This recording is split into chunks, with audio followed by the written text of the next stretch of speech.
There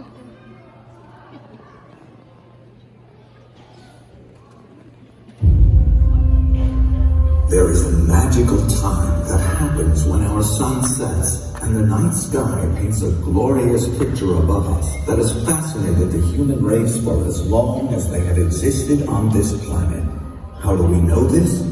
Humans were given a special gift. They were given the gift of communication. We have found drawings and carvings of the night sky on the sides of boulders, on the walls of caves, on the skins of animals used as shelters, and on sacred ornaments used as jewelry or objects of ancient astrology.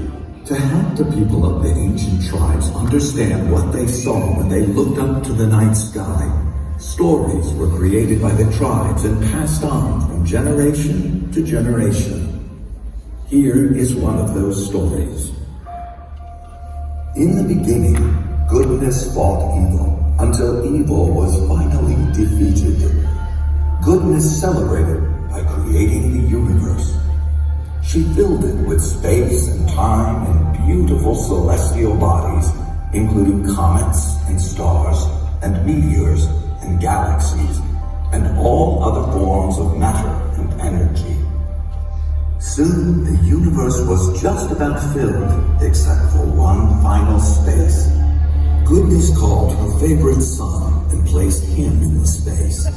But the sun looked lonely, so Goodness decided to give the sun planets to keep him company. The first and smallest planet was Mercury. Mercury zips around the sun in only 88 days.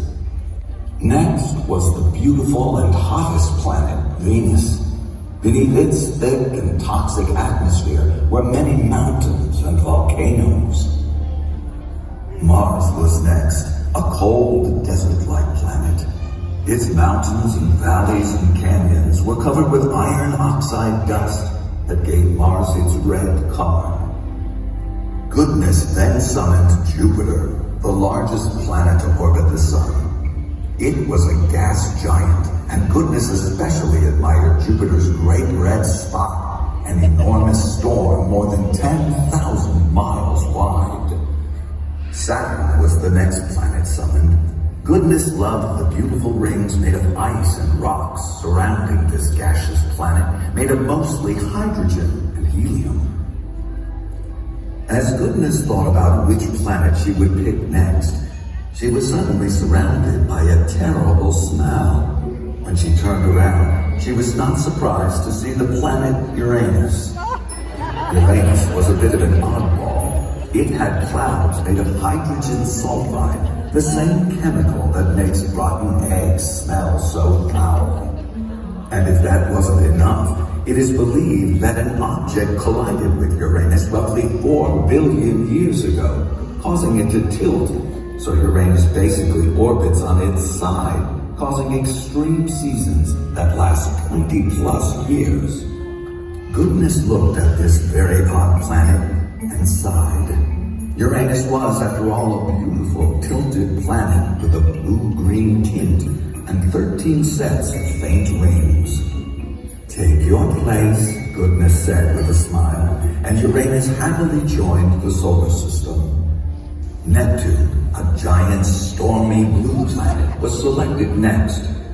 Neptune's winds travel at more than 1,500 miles per hour, and it's known for having the fastest planetary winds in the solar system.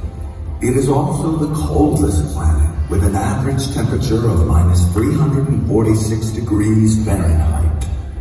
As Neptune took its place, Goodness noticed little Pluto waving to get attention. Pluto is considered a dwarf planet. It is smaller than some of the other planets' moons, but it is proud to be a very active ice world that's covered in glaciers, mountains of ice water, icy dunes, and possibly cryovolcanoes. And because of its size and orbit, it takes Pluto 248 years to make one orbit around the sun. Goodness gladly welcomed this spunky little dwarf planet to the solar system, and then he took a moment to inspect her work. It was then that she realized that something was missing from her newest solar system, and that something was life.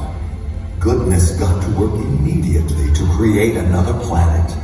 This planet needed an atmosphere rich in nitrogen and oxygen, and enough water to cover 2/3 of the planet. When that was completed, she added mountains and meadows and oceans and rivers. Fish began to swim in the sea, and the land abounded with countless plants and animals. Goodness decreed, all is complete, and I will call this beautiful planet Earth. And as my final gesture of goodwill, the caretakers of this planet, my dear human beings, will be given a very special gift, a heart filled with love. And the Earth will forever be the welcoming light in the darkness of space. And now, said Goodness, my work is done.